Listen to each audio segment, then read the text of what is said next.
الحمد لله وكفى والصلاة والسلام على سيد الأنبياء أما بعد قال الله تبارك وتعالى في الكلام المجيد والفرقان الحميد أعوذ بالله من الشيطان الرجيم بسم الله الرحمن الرحيم سبحان الذي أسرى بعبده ليلا من المسجد الحرام إلى المسجد الأقصى صدق خالقنا العظيم إن الله وملائكته يصلون على النبي يا أيها الذين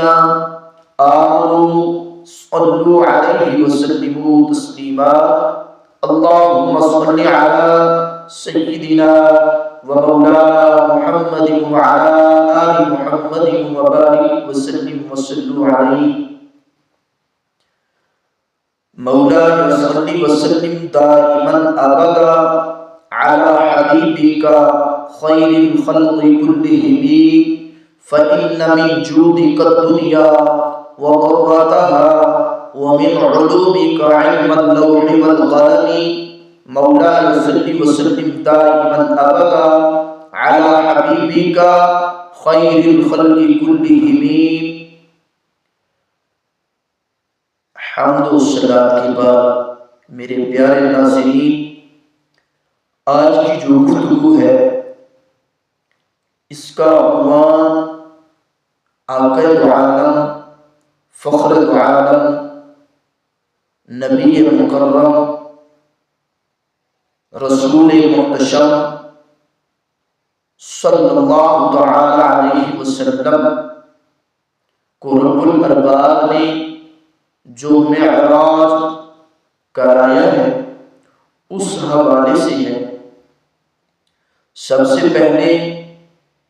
جس صورت کے اندر معراج کا ذکر ہے وہ سورہ اسراء ہے. اس کا ایک نام بنی اسرائیل ہے اور اس کا ایک نام سبحان ہے. اور یہ سورت مکی ہے. امام حسن بصری رحمۃ اللہ علیہ آپ فرماتے ہیں یہ سورہ مبارکہ جو ہے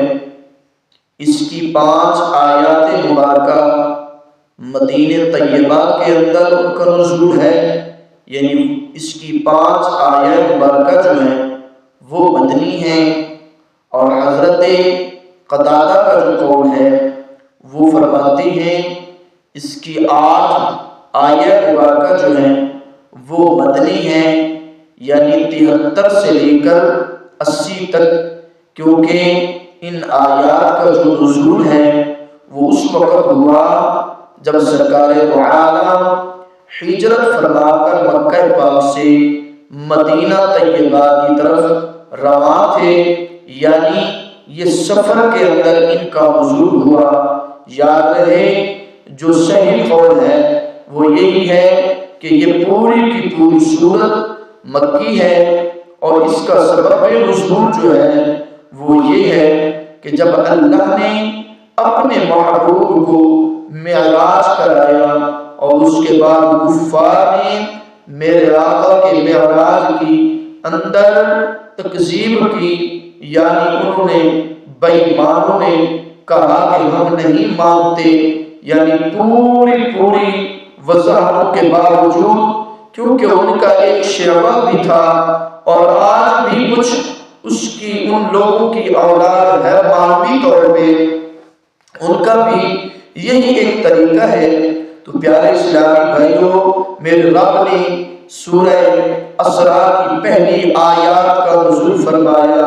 سورہ بنی اسرائیل نازل ہوئی، سورہ سبحان کا وہ نازل ہوئی.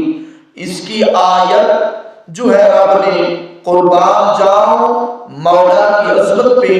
کہ اس کا پہلا لفظ کیا ہے، فرمایا سبحان، پاک ہے وہ ذات ہر عیب سے، ہر نقص سے،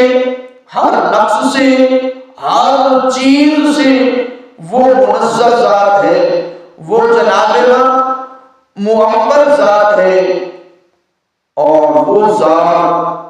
سبحان پاک ہے۔ وہ ذات کوئی مانے تب بھی وہ پاک ہے، کوئی نہ مانے تب بھی وہ پاک ہے۔ کسی کے ماننے یا نہ ماننے میں کوئی فرق نہیں آتا اس کی ذات میں۔ وہ مالک لم یزل ہے، وہ اس کی شان لم یلد ولم یولد ہے۔ اللہ تبارک و تعالی نے اس سورت کی ابتدا ہے وہ لفظ سبحان سے فرمایا سبحان۔ یہ لفظ جو ہے اصل میں اسم مصدر ہے تسبیح کے معنی کے ساتھ، اور تسبیح کا معنی ہے الذی هو تنزیہ، اللہ تعالی ہر قسم سے کے عیب سے پاک ہے، مبرہ ہے، منزہ ہے، وہ ہر طرح کے نقص سے پاک ہے، رب الارباب کی ذات۔ اور یاد رکھیے اللہ تبارک و تعالی کا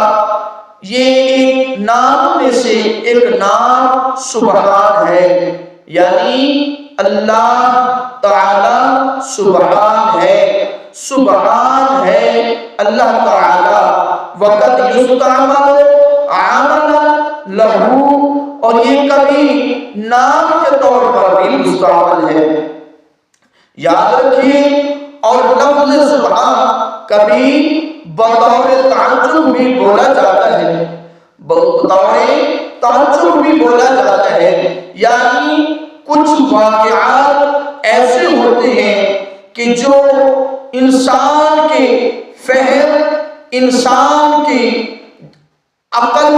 شعور، ادراک سے ماورا ہوتے ہیں، ان کے اندر انسان تعجب کرتے ہیں کہ آیا یہ کیسا ہو گیا۔ تو فرمایا میرے رب نے یہ ایک تنبیہ فرمائی، فرمایا یاد رکھنا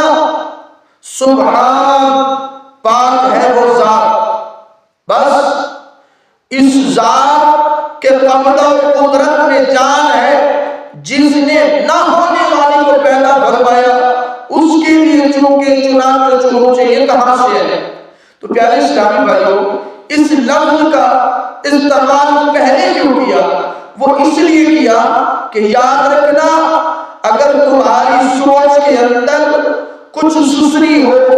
کچھ جناب وہ بیکٹیریا ہو، تو یہ تمہاری عقل، تمہاری سوچ کی نادانی ہے، تمہاری عقل دانی چھوڑی ہے، تمہاری فراست چھوڑی ہے، تمہارا شعور بیکار ہے۔ فرمایا سبحان اس لیے لگایا، یاد رہے